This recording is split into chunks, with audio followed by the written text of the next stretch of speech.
మన ప్రభును రక్షకుడైన యేసుక్రీస్తు నామంలో ఈ అనుదిన మన కార్యక్రమాన్ని వీక్షిస్తున్న మీకు అందరికి నా యొక్క వందనాలండి. అందరు బాగున్నారు కదా? ప్రతిరోజు ఈ మన్నాను చూస్తూ వీరందరూ దీవింపబడుచున్నారని సేవకులు మేమందరం నమ్ముచున్నాం. నిశ్చయంగా దేవుడు మీ జీవితంలో కార్యములు జరిగించును కాక. ఇది నాన్న దేవుడు మనకిచ్చిన వాక్యమును చదువుకుందాం. 46వ కీర్తన 1వ వచనం. దేవుడు మనకు ఆశ్రయమును దుర్గమునై ఉన్నాడు, ఆపత్కాలములలో ఆయన నమ్మదగిన సహాయకుడు. ప్రియమైన దేవుని బిడ్డలారా, ఆయన మనకు ఆశ్రయ దుర్గమునై.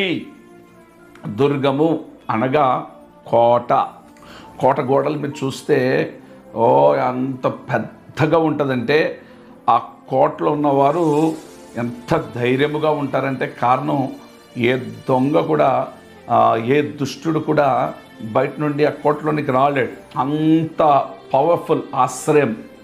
ఈరోజు ఆ కోటల కంటే కూడా ఆశ్రయ దుర్గమైన దేవుడు నీకున్నాడన్న ధైర్యం ఎప్పటికీ నీ హృదిలో నీ మదిలో ఉండాలి. ఆయన నీకు ఆశ్రయ దుర్గంగా ఉన్నాడు. అది మాత్రమేనా, ఆపత్కాలములో ఆయన నమ్మదగిన సహాయకుడు. ఆయన ఎవరండి? నమ్మదగిన సహాయకుడు. దేవుని అంత నమ్మదగిన వారు ఈ భూమి మీద కానీ ఈ లోకంలో కానీ ఎవ్వరు ఉండరు. ఏ మనుషుడు, నేను ఎప్పుడు ఒక మాట చెప్తాను, నరాలు ఆడే నరుడు నమ్మదగిన వాడు కాదు. ఒకే ఒక దేవుడు, మనం ఆరాధిస్తున్న దేవుడు నమ్మదగిన దేవుడు. సమస్యలు ఆయనకి ఏం చెప్పుకున్నా ఆయన దగ్గరనే ఆ సమస్యలు ఉంటాయి తప్ప మనుషులు ఎవరికైనా చెప్పేస్తారు, కానీ ఆయన మాత్రం హృదయంలో పెట్టుకొని నీ కొరకు మేలు చేస్తాడు.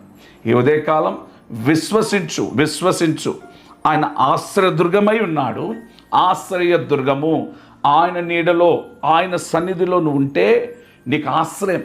ఆయన రెక్కలు నీ కొరకు చాపుతాడు. నిశ్చయంగా బిడ్లారా, వినండి మాట. ఈ ఉదయకాలం ఆయన రెక్కలు నీ కొరకు చాపుతున్నాడు. అది మాత్రమేనా, ఆపత్కాలములో ఆయన నమ్ముకున్నవాడు సిగ్గుపరచబడడు.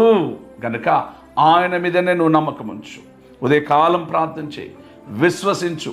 ఆయనను తప్ప ఏ మనుషుని వైపు నువ్వు చేతులు చాపకూడదు. నేను అంటాను, ఒక దాసుడు యజమానుని వైపు చేతులు చాపినట్లుగా ఈ ఉదయకాలం ఆయన వైపు నువ్వు చేతులు చాపు. పరలోక సహాయం మీకందరికీ కలుగును గాక. ప్రార్థన చేస్తాను. తండ్రి, ఈ వాగ్దానం నీ బిడ్డల జీవితంలో నెరవేర్చండి. ఆశ్రయ దుర్గంగా ఉండండి, సహాయకుడుగా ఉండమని యేసు నామములో అడుగుచున్నాం తండ్రి. ఆమేన్. Praise lord.